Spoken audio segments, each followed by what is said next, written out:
Madame, Monsieur, bonsoir. Je vous le disais en titre, Braine-le-Comte a son nouveau bourgmestre. Ce mercredi soir, Maxime Day a succédé à Jean-Jacques Flahaux, qui a dirigé la ville pendant 15 ans. Jean-Jacques Flahaux ne quitte pas cependant la scène communale. Il devient en effet président du conseil communal. C'est devant une salle Baudouin 4 combles qu'ont été officialisés les changements au sein du collège communal brennois. Étienne Verel et Julien Devana étaient sur place. Ce fut une soirée particulière pour la vie politique locale brennoise. Après 21 années au sein du collège, dont 15 en tant que bourgmestre, le libéral Jean-Jacques Flahaux passe son écharpe à Maxime Day. À 32 ans, il devient le plus jeune bourgmestre du Hainaut, ce qui n'empêche pas d'avoir déjà fait ses preuves. Il est échevin depuis 9 ans. Et aux lois du peuple belge. C'est entre les mains de son prédécesseur qu'il a prêté serment.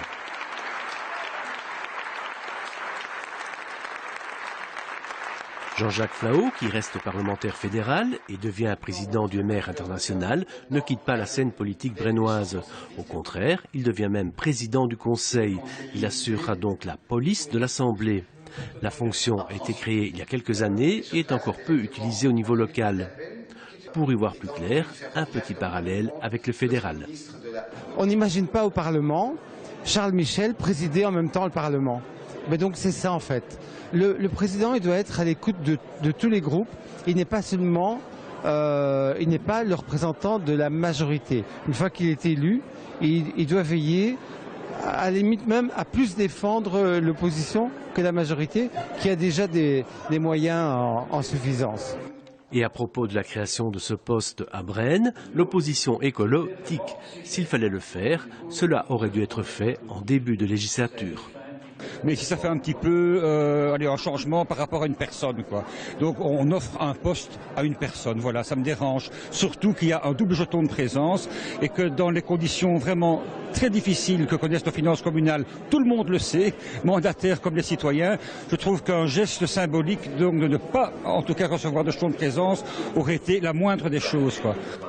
Chez les IC-CDH, c'est le maintien du nombre actuel d'échevins qui ne passe pas. On aurait pu profiter du remaniement pour faire des économies en supprimant un mandat.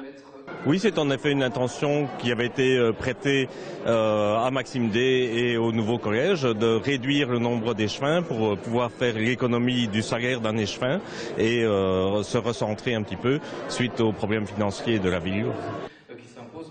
Pas question, réplique le nouveau premier citoyen, notamment parce que toutes les énergies seront utiles pour répondre aux défis du redressement des finances communales. Mais oui, parce que parfois, pour pouvoir faire des économies, il faut pouvoir faire une dépense. Et donc ici, on avait un nombre d'échevins qui était prévu par la loi. Il faut savoir aussi qu'on a déjà perdu un échevin au tout début de notre législature. Donc en perdre un supplémentaire, ça allait affaiblir vraiment la force de travail de notre équipe. Et là, on a vraiment besoin d'avoir des personnes mobilisées autour de la table pour trouver des solutions et des nouvelles solutions pour faire avancer tous les projets de la ville. Et donc, ça me semblait naturel qu'un nouvel échevin monte. Deux nouveaux échevins ont prêté serment. Bénédicte Thibault, qui prendra en charge l'enseignement principalement, quitte la présidence du CPS, où elle sera remplacée par Martine David. Nouveau venu dans l'exécutif communal, André-Paul Coppens, qui hérite d'un gros portefeuille, le logement, l'urbanisme et la mobilité. Le bourgmestre ajoute à ses compétences de la culture et du sport, les finances et la sécurité. Et ce matin, c'est le président du MR en personne qui est venu féliciter ses troupes brennoises. L'occasion pour Olivier Chastel de rappeler ce qu'est le MR international dont le bourgmestre sortant Jean-Jacques Flahaux prend la présidence. Il a tenu un point presse en présence des membres libéraux du collège communal de Braine-le-Comte. Étienne Verel, Nicolas Lélès. Le président des réformateurs libéraux ne cachait pas sa satisfaction au lendemain du passage de main à la tête de la ville où le MR est archi-dominant. Des fleurs pour Jean-Jacques Flahaux, nous citons, la manière dont il a organisé lui-même sa succession l'honore et il n'est pas facile de se retirer au niveau local. Jean-Jacques Flahaux pourra se consacrer à la lourde tâche qui l'attend, se passionner d'histoire et de politique étrangère, préside le mouvement réformateur international. Il devient en quelque sorte l'ambassadeur des libéraux belges sur la scène internationale.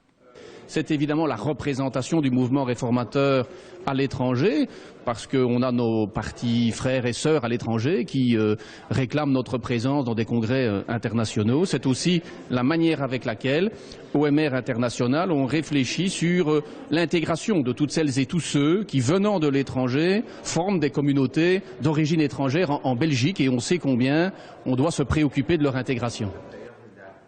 Parmi ces missions, la défense des droits de 500 000 Belges expatriés et réputés plutôt libéraux. Leurs droits sociaux, mais aussi électoraux. Les libéraux ont arraché le droit de voter depuis l'étranger pour les élections fédérales seulement. Mais ils n'ont pas le droit de le faire pour les élections communales ni pour les élections régionales. Il faut aussi simplifier grandement les possibilités d'avoir différents documents et aussi la sécurité sociale pour quand ils reviennent, le cas échéant, dans leur pays, la Belgique. Et donc il faut que l'on soit en Belgique ou à l'étranger, les Belges, pour nous, doivent avoir les mêmes droits. Et ça doit être aussi simple de les mettre en œuvre quand on est à l'étranger qu'en Belgique. Être à l'écoute des expatriés, belges ou étrangers s'installant ici, représenter son parti à l'international, celui qui, adolescent, lisait chaque jour Le Monde, devra à présent le parcourir.